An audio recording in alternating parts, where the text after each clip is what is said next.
We can't say the future without AI. I mean, there's no way around it. 50% of workers now believe AI is going to improve their experience. When I come into the meeting room, I need a way to incorporate my AI with what's going on in the meeting. It's almost a bring your own AI type of a concept. Most of what we do in our day-to-day is going to change significantly. Hear the latest AV trends and predictions in this episode of Crestron's Smarter Spaces podcast on your preferred podcast platform. In all the years that I have done trade show on the floor interviews, the number of quote unquote PR professionals that we would meet in booths who would walk on and be great in that initial conversation as soon as the red light goes on and the videographer's like, go. I introduce them and they just, if you're listening, not watching, I froze because it happens way more than it should. It's weird. What do I do with my arms? I've never thought about that before. Is it this? Or, if I may, this? Maybe I should just hold something. Okay, yeah, this feels more natural. Is that right? Yeah.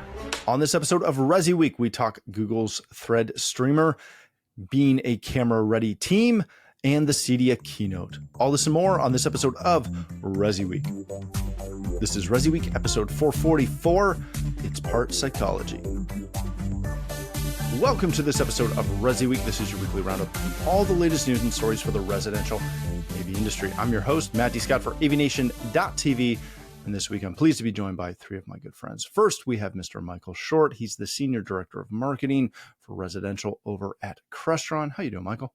Doing great. Thanks, mate. Good to see you. Good to see you as well. Then we have Aaron Rozanski. He's the Director of Distribution Markets over at Vanco. How you doing, Aaron? Doing well, Matt. Thanks for having me. Thank you for being here. And last but certainly not least, we've got my favorite runner, Mr. Henry Clifford. He's the President of Livewire and the co-founder of Parasol. How you doing, buddy? Good to see you, Matt. Great to be with you. Thank you all for being here. All right, gentlemen, we are going to kick off this story with an article that comes to us from The Verge, why Google decided it's time to move on from the Chromecast. We started to cover this a little bit a couple of weeks ago, but now that there has been a wonderful interview with some people over at Google, we're hitting on it again for a couple of reasons. One, mainly we got more information about it. So Michael, let me start with you on this. And again, go read through the article. It covers all of the details on kind of why they got out of the dongle game, where Google's head is at with their approach to this and, essentially going after the NVIDIA Shield. Michael, when you see this and looking at our market, both entry level, mid, high end, does this device really have any chance of being relevant to us in our channel? I think that it's going to be relevant if consumers decide they want to use this instead of Roku or Apple TV or another device. So it'll be relevant if the customer decides they want this. I don't, to be brutally honest, I don't have a huge opinion on this. It's an interesting product, I think, from a entry level DIY standpoint. It fits. It will have its place. Does it affect us? No. If someone wants to use it, great. It really doesn't do much for me, and I know that's probably a bit boring for the conversation. I think one of the big things they speak about is it's bringing in Matter and Thread, and it's going to have smart home elements that can come on screen and control. It's all really nice. I just don't see how it's going to majorly change things for the channel. It'll be another device that we'll just potentially work with. I'm okay with that answer, man. That's a valid point. Aaron, I'm really glad that Michael brought up Thread and Matter, because that's, although that's well below the fold of the article, I think that is kind of one of the kicking and kind of impressive parts of this, is that they're positioning this to be a hub for Thread and Matter. again, does that give it the relevancy that we're kind of hoping it could have? Or again, is that just, cool, we're happy for you? Yeah. I kind of to echo Michael a bit. I think it's kind of the same. It's cool, and we'll kind of see how it plays out. I mean, really the appetite from the consumers are really going to obviously dictate that. With these added features are something that's going to be could potentially have some impact with the amount that Google owns the market share. But really, it's still kind of too early to see where it's going to take, if it's really going to have a huge impact in our customer base, or are they going to have an appetite for a different type of product with kind of a mid-market features and cost conscious solution base that those end users are looking for.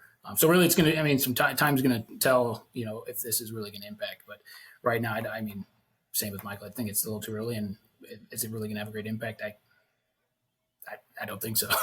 So I'm good with that too. All right, Henry, kind of wrap this one up for me. Again, I'm not super negative on the product per se. I just don't see a big fit for it. I see it being that, add on into somebody's room who maybe doesn't have either a smart TV, if that's a thing these days, not having one, or they just like that experience over, the native apps on the smart TV. But then it raises the question of, it's another product where we're moving the source from distribution to in the room, local sources. It gets us back into that, how are we moving audio around in the eARC conversation and all of those other things. Is this something that we're going to just kind of throw into those auxiliary rooms and say, have fun? Or do we look at ways we can integrate, again, all of those local sources back? That's a great question. I feel like at the end of the day, we're in the business of simplicity. We're in the business of saving our customers time. And I think if there's anything that moves the ball further towards the goal of cleaning up what's an incredibly frustrating, fragmented user experience.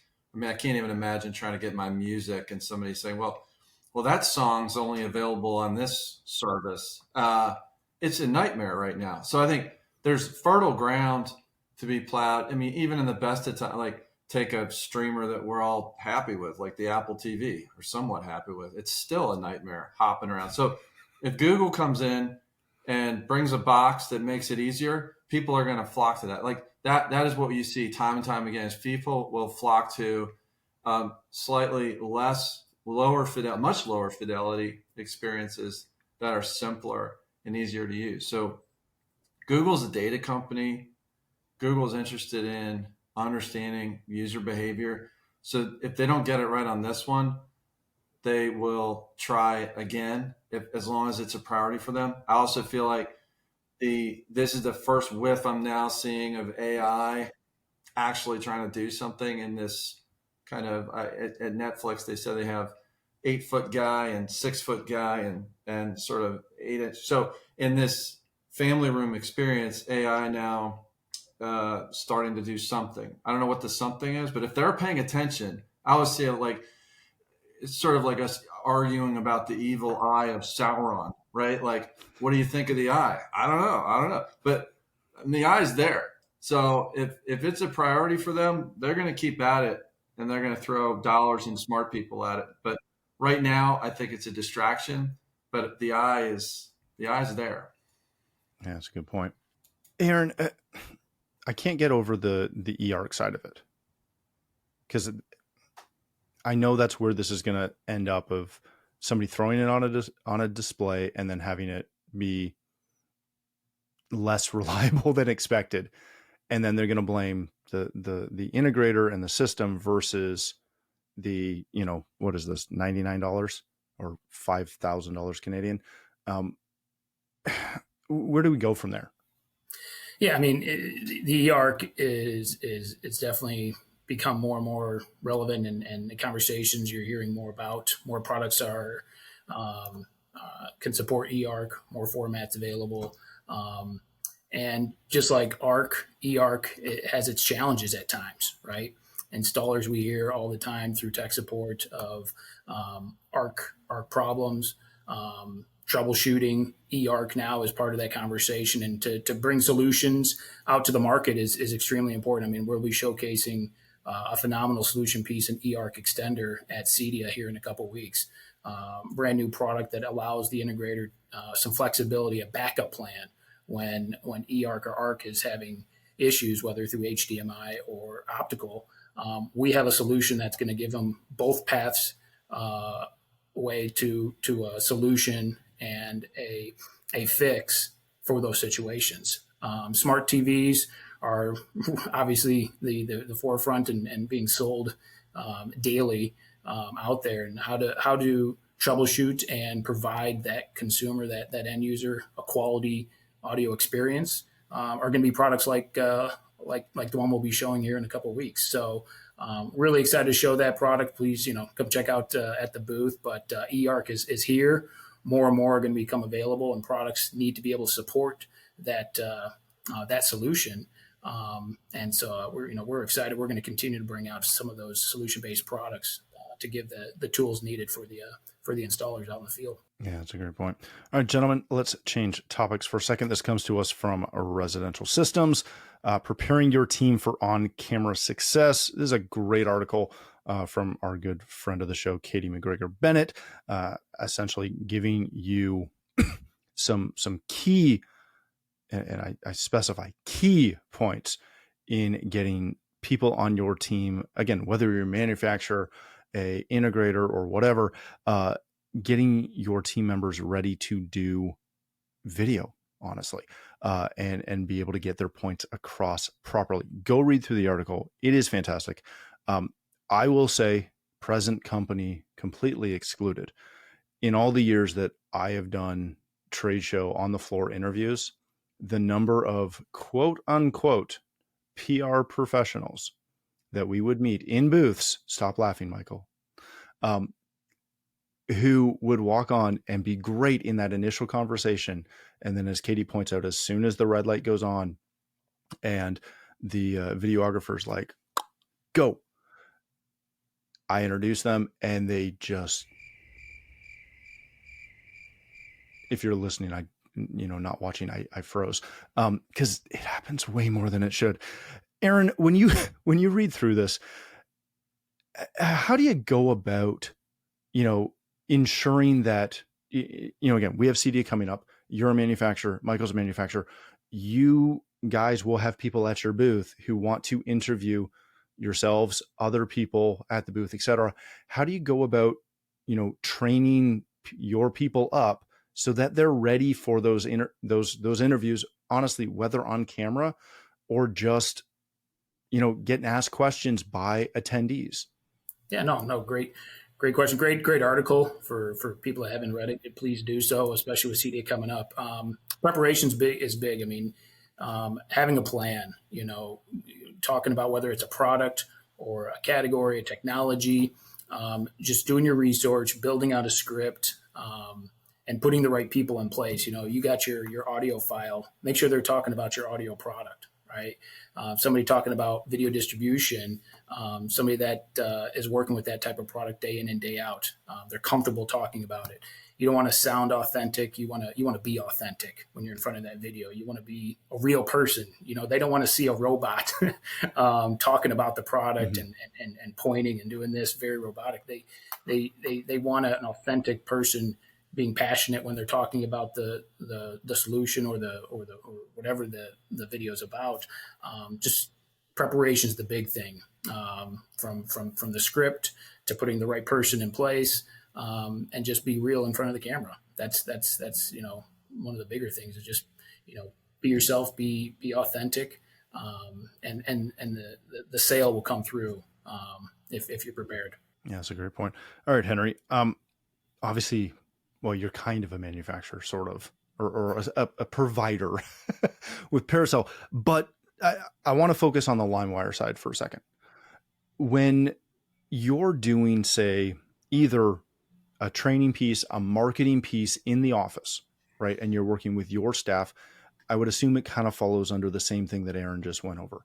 But what about when you're trying to get like a video testimonial from a customer? How do you go about utilizing that and acquiring that properly so that it's actually engaging in something that you want to use, opposed to a, you know what, we're just going to take the text of that and throw the text on the website? Yeah, that's a great question. I feel like this whole deal is part psychology, operant conditioning a little bit, right? Like, so we have an amazing marketing guru.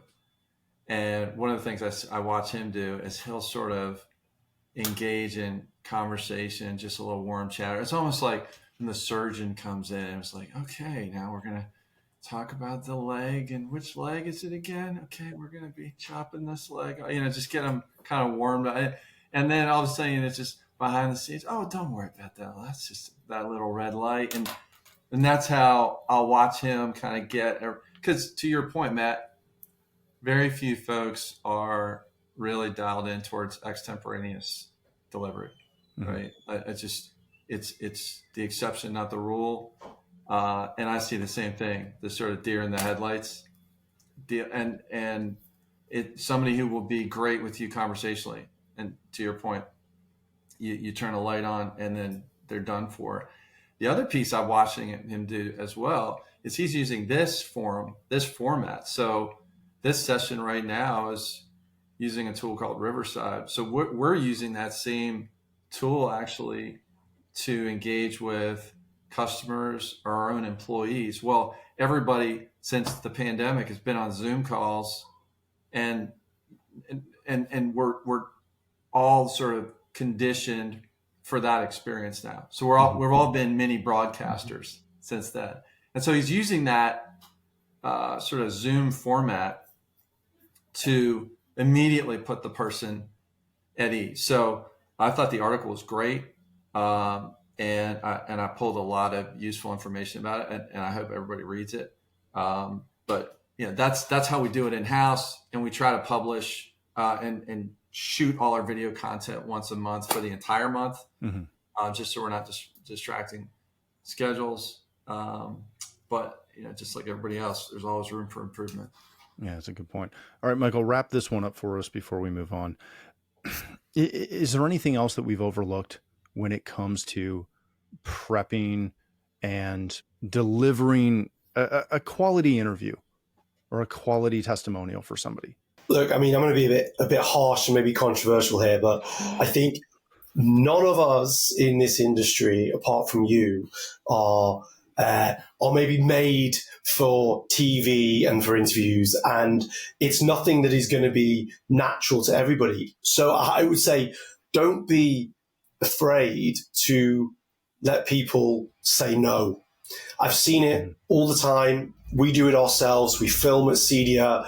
We do in-house videos. We've got a live stream coming out on August the 28th on YouTube for launching some new stuff in Crestron Home. And I had to make some decisions with regards to who was going to be on that recording. And the truth is, some people are better than others. And that's okay, because most of the time those other people are quite happy not to be shoved with a camera in front of their face. So I think first thing for me is, as manufacturers and as people in the industry, we shouldn't expect everybody to feel comfortable and want to do that. And it shouldn't be expected. And don't be afraid to say that it's not your gig, because there's skill sets all over the charts with regards to what people can do. For me, I still get very nervous before I do these interviews. I still get nervous before I get on stage. I was in the studio last week recording, and it took us about 6 hours to get through an entire recording session. And we had auto cue, and I was reading a script that I had written, and it still took that amount of time to get it right and to do takes. So I think that it's just about preparation, understanding that nerves are totally fine and it's part of the gig, but also, just prep, do your reading, have clarity, get the key messages there, and just remember as well your body language. Nobody talks in real life sat there like this, be comfortable and try and feel a bit more natural and use your body. But like, if you don't enjoy it, I think in our industry, you don't have to do it. You know, put the people up there who are happy to do it, and it's going to make for a better watching experience for everybody, in my book. The list of people I have who should not ever do video is longer than it should be. The only thing I'll add to that, again, just to continue the controversial aspect of it, is just because you're the boss, there are many times you should not be on camera. 100% Take that as far as you want to take 100%. it. But good Lord, we've interviewed some CEOs who should never be near a camera. All right. And don't go looking for those. You won't find them. We're going to wrap this up with an article from Residential Tech Today. Award-winning director Barry Sonnenfeld is going to deliver the CEDIA keynote at Expo in Denver next month. It is, I believe, Thursday night, I believe. I'm looking. I can't see it. You'll find it in your show guide, all that jazz. Henry, and again, just a short take. Are you excited about the keynote? Do you ever go to the keynote? Do you care? He's a pretty big name. So, I mean, he's a household name, Barry Sonnenfeld. So clearly people who've walked the earth. Barry's 71 years old. He's made a lot of killer movies. He's got some wisdom to share. And to some extent, we are in the entertainment business. So I don't know what he's going to have to say that might be relevant or a nugget for our industry, but I am just a big fan of talking to people who have tonned it in life. And I have to believe Barry maybe has some things to share. But I'm not looking to tactically connect the dots between Barry and what does it mean for the future of the smart home industry. I'm just going to go sit there, have a good time, maybe buttonhole him afterwards and ask him a nerdy question or two. I love it. Michael, kind of same question to you. Are you excited to this? Do you get out of the booth in time to go see this if you wanted to? No, usually not. But potentially this year, like Henry said, I don't think that he's going to add anything from a technology standpoint that we as an industry aren't already on top of. But, you know, he's made some amazing films, and I think it could be a really interesting keynote. And it's actually great to see CEDIA actually investing in really interesting characters to support that. But look, we know that he's going to talk about the importance of really great technology, so that when you're watching fantastic content that has been filmed with the highest level of video and audio, that watching that within the best environment, or with the best endpoints, or with the best way to transfer that content to those endpoints, you know, such as, you know, NVX. I'm just giving a bit of a Crestron nod there, but it is, if you don't have the best way to distribute that content to the amazing endpoints, and you can't distribute that audio, then everything falls down. So I think that if it encourages us as an industry to focus on that aspect of entertainment everywhere, then it should be a fun watch. And I think he'll have some really interesting things to say. So yeah, hopefully this year. All right, Aaron, wrap this up for us. His love of home theater, is that relevant to our channel? Will that, you know, come across?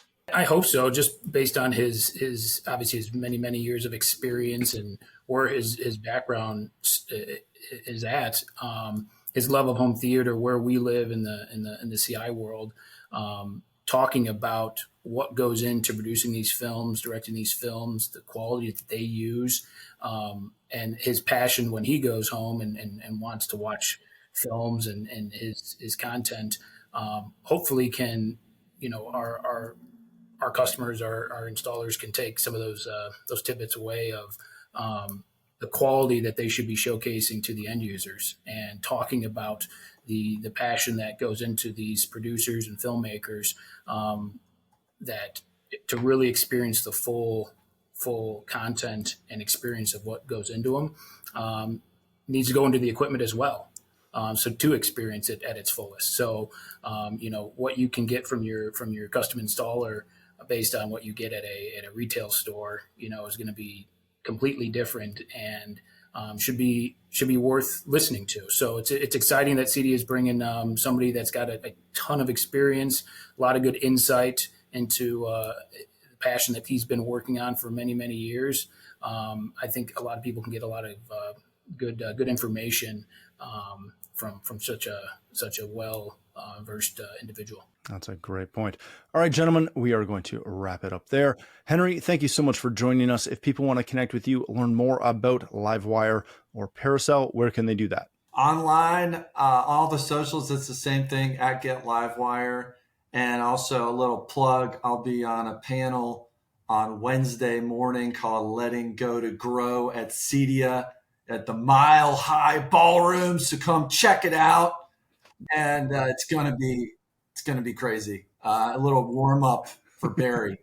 We've talked about it. There'll be some special things that we'll get to. Fantastic. I love it. Aaron, thank you for joining us. If people want to connect with you, learn more about Vanco, where can they do that? Yeah, so online, vanco1.com. We're on all the social media sites as well. And then also at CEDIA, we'll have our booth number 1523, showcasing a lot of new products. The whole team will be out there.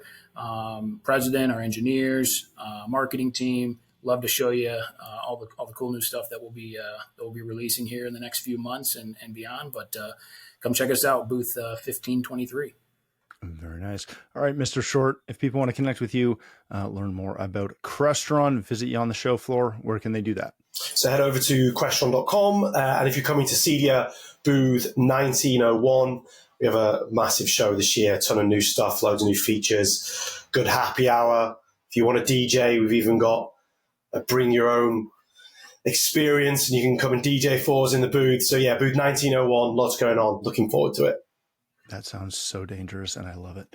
All right. Thank you again for joining us. If you'd like to connect with me, you can find me at Matt D. Scott on Twitter, X, and most other social platforms. But more importantly, please visit AVNation.tv, where you'll find this show as well as a wide variety of other shows with all the verticals that we cover. When you visit the website, please take a moment to check out our supporters. We are extremely thankful for their support and ask that you check them out as well.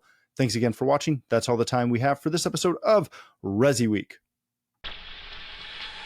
the network for the AV industry.